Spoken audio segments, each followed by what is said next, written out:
Mabuhay! So another chance to appreciate our Mahalima. This time, finally papanoorin natin yung matagal na suggested by our top subscribers, which is yung interview nila sa Tony Talks titled SB19 opens up about their difficult journey. So pasensya sa boses ko, but if you also appreciate this type of content, pakitapik naman yung subscribe button para makapag-suggest kayo ng mga next na content ng SB19 or P-pop na papanoorin natin. And sa dulo ng video, mag-feature tayo ng top comment tsaka top subscriber. So, stay tuned. So, let's go and learn more about the story and journey of our Mahalima SB19 dito sa Tony Talks. SB19. Yay! Hello po, Tony. Uy, last year nakausap ko kasi kayo, virtual lang, di ba? Yeah, po. First time ko kayo in person. And I want to personally congratulate you. Dahil from last year, parang ang laki na nang nabago. Ang laki na nang nangyari sa 3 years ago pala to. Worldwide recognition. Parang sobrang 2021? Yes po, super po. Ang daming opportunities na nagbukas. Tapos ayun, mas parang feeling ko humble pa rin yung tsura nila. Parang, syempre yung ginagawa namin all throughout the years, parang nagbunga rin po talaga. Oo, nagbunga kasi parang last year, nung nag-usap tayong 5 online, parang medyo diba there was a time na parang nagko-contemplate kayo kung itutuloy nyo pa ba yung career nyo as a group dahil parang feeling nyo for a long time walang nangyayari. Diba? Buti kumapit sila. Ano nga po ngayon po, talagang thankful kami kasi po kahit na pandemic, mahirap po yung sa industry natin, yun po. Pero patuloy pa rin po yung career namin. At least po parang meron pa rin po kaming ginagawa kahit po nasa pandemic. Good job, tayo. 18. And yun nga po yung before na parang gusto namin na sumuko. Parang naging worth it po yung paghihintay namin. Nag-start ang SB19 2018, di ba? Apo. But before kayo i-launch, ilang years kayo nag-training ng workshop, singing. Medyo baka po kasi paulit-ulitin po yung ginagawa namin. Minsan parang na-lost track na po kami sa oras talaga. Kasi parang araw-araw training po kami. Kahit Saturday, minsan Sunday. Nagde-training po kami. Tapos kami lagi magkakasama. So parang tuloy-tuloy lang na parang hindi namin alam po anong araw na. Dedicated sila. Time ngayon parang sabi niyo, di ba? Dapat mag-disband na kayo. May mga magbaback out na pero isa lang ang nag-stay. So dumating sa point na talagang wala nang nangyayari, sobrang tagal na natin nagte-training. So napag-decided po, before po kami mag-debut, marami pa kaming kasama nun po eh. Tapos, nalagas na lang. Opo, parang unti-unting umaalis, tapos napag-decided nga po nung one point na yun na nag-alisan lahat, pero si Stel nag-decide po siyang mag-stay. Bakit? Nice. May naiwan lang.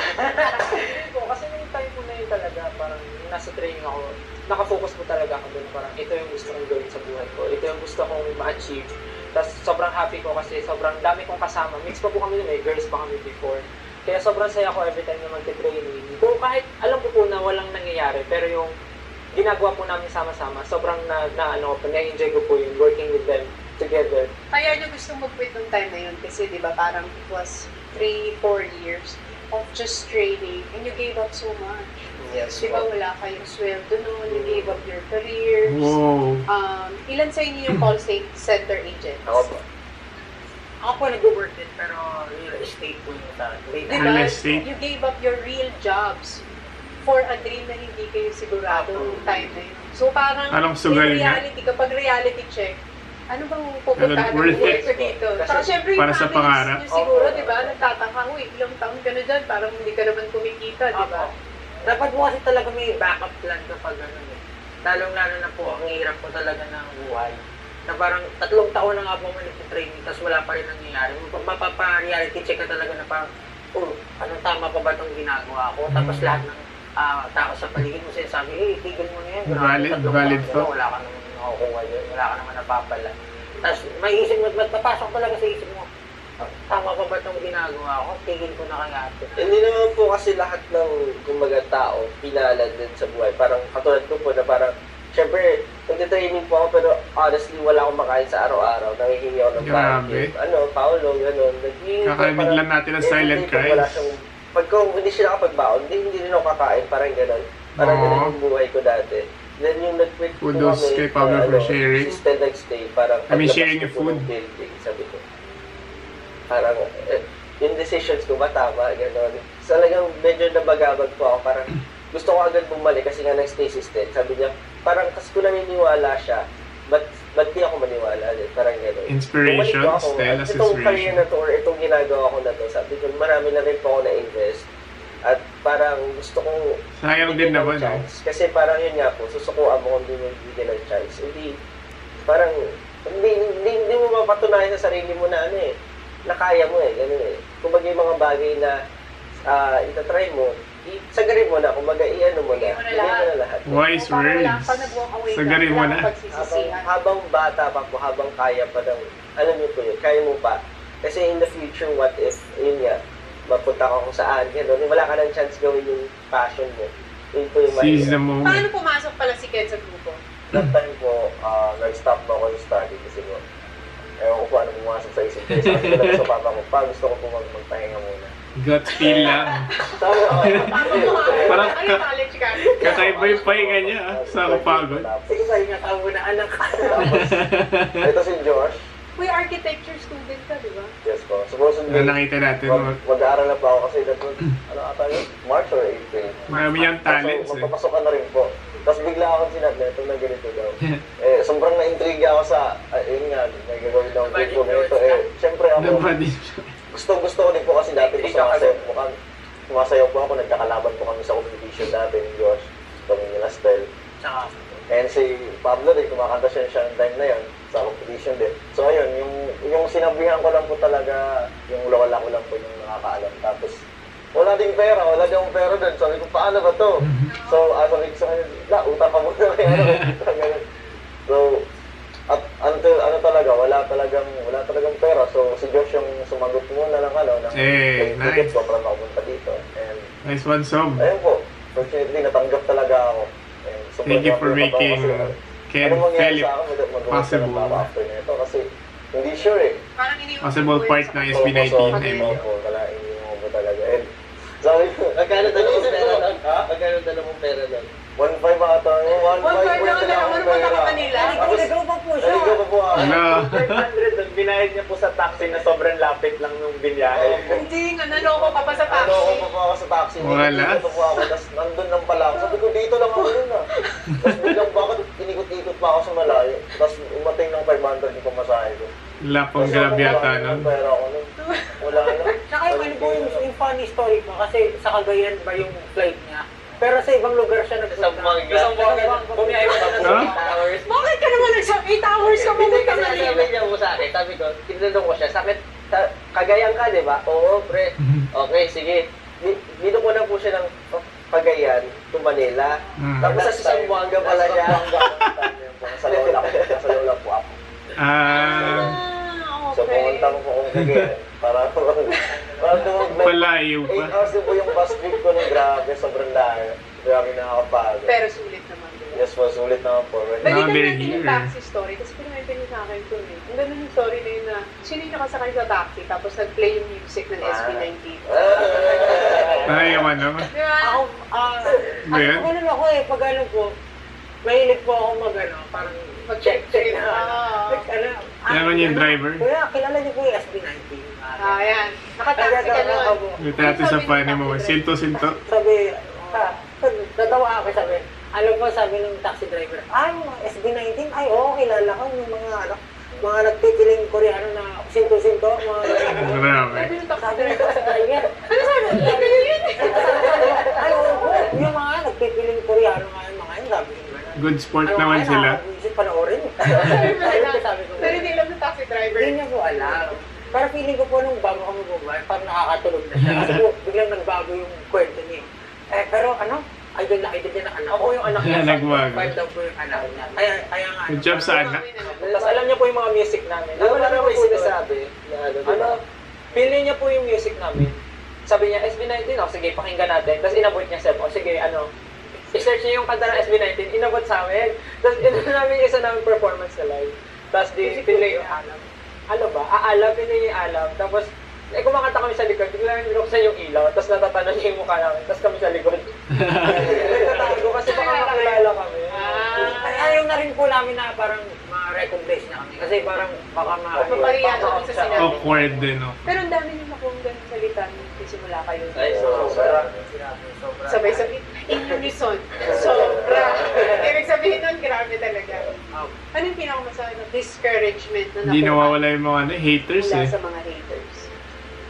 Na nag-motivate. Pero mas mahalaga yung mga supporters. Siguro po pinakaano po siguro yung walang mararating. Hindi naman kasi... Sorry to cut Ken, pero minsan ganun talaga eh. And kudos sa SB19 kasi ginawa nilang motivation yung hate para i-prove them wrong. So yun yung isang magandang matututunan sa story nila. Kahit na daming nag-down sa kanila hanggang ngayon, ginagamit nila to create better music. So yung mga songs like Bazinga na clap back against the haters, very classic na ngayon. Siguro like nakaka-discourage, parang nakakainis. Kasi wala naman kaming ginagawang ginagawa na po yung gusto namin, tapos sasabihin na walang mararating and parang gaya-gaya na ganito. Sa amin, hindi na siya nagiging big deal so far, lalo na ngayon, kasi mas maraming love na yung natatanggap namin.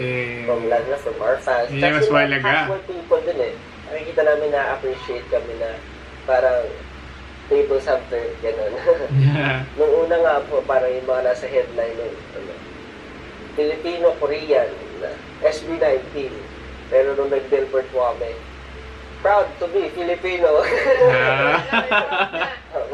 Bago na script. Kasi yung tungkol sa yung mga bad comments.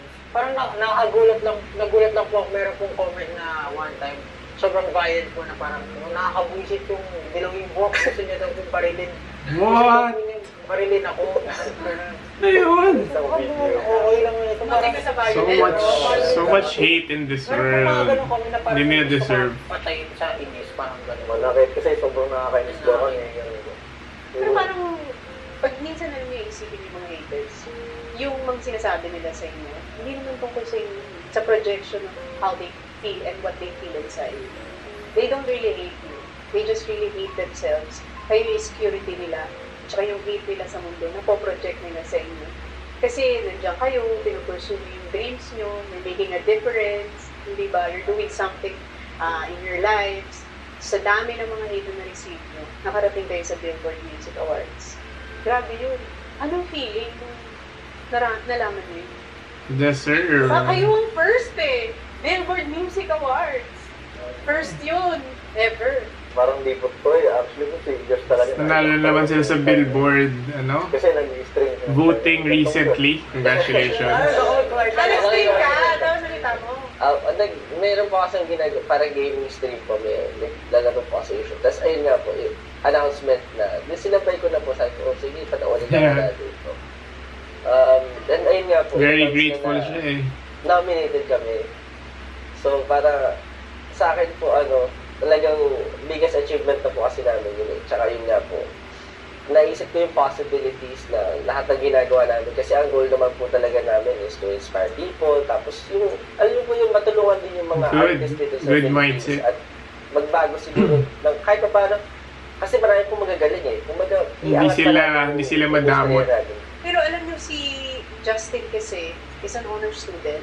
Sa Lasal. Wow! Hindi ako makapaniwala na. Talino? Budya? Sa multimedia arts, hindi ba? German. Yeah, wow! Grabe, from honor student to performer. Siguro po hindi rin yung achievement ko na yun is more of like, hindi naman sa parang matalino, more of parang ginawan ko po talaga ng paraan. Parang ginawa ko po. Sipag.